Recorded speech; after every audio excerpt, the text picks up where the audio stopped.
আমার পেছনে যেটা দেখতে পাচ্ছেন এটা পৃথিবীর বৃহত্তম এবং কঠিন কারাগার, যার ধারণ ক্ষমতা 40,000। কল্পনাও করতে পারবেন না এখানের বন্দী মানুষরা কতটা বিপজ্জনক। আপনি কতজন মানুষের জীবন নিয়েছেন? কতজন? 5 জন নাকি 10 জন? 50 জনেরও বেশি। MS-13 এবং অন্যান্য গ্যাং, এরা হচ্ছে জানোয়ার, এগুলো মানুষ নয়। সোশিওপ্যাথ, এই ধরনের মানুষ আমাদের এখানে আছে।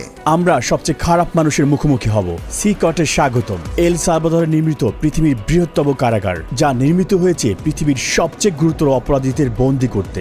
যারা এখানে প্রবেশ করে তারা জীবদ্দশায় আর বের হতে পারে না। এখন আমরা সাইকো নামের একজন কয়েদির সাক্ষাৎ নিব। তার অপরাধের ইতিহাস 34 বছরেরও বেশি, আর গত 25 বছর ধরে সে একটা বড় সংগঠনের নেতৃত্ব। এমনকি এই বন্দির চারপাশে নিরাপত্তা দিতে 10 জন গার্ডও পর্যাপ্ত নয়। মাস্ক খুলুন। আপনার নাম কি? আমার নাম মার্ভিন এর্নেস্টো। আপনার ট্যাটু দেখতে পারি? MS-13। এটা কি সত্যি এই অপরাধ সংগঠনে যোগ দিতে হলে কাউকে হত্যা করতে হয়? হ্যাঁ। আপনি কাকে হত্যা করেছেন? সেটা কি আপনার আত্মীয়? আমি সত্যিই মনে করতে পারি না কতজনকে হত্যা করেছি। আপনি কতজনের জীবন নিয়েছেন?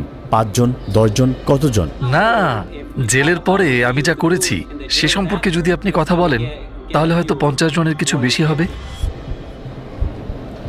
সিকট এমন একটি জায়গা যেখানে আপনি আসতে চাইবেন না, এমনকি দর্শক হিসেবেও। কিন্তু যারা সালভাদোরিয়ানদের ভিকটিম বানিয়েছে, এটাই তাদের চিরকালের বাসস্থান। এরা নিরাপরাধ মানুষদের জীবন কেড়ে নিয়েছে, তাই তারা এখন প্রতিদান দিচ্ছে। সালভাদোর সরকারের স্পষ্ট বার্তা, এখানে অপরাধ সহ্য করা হবে না এবং এর শাস্তি হবে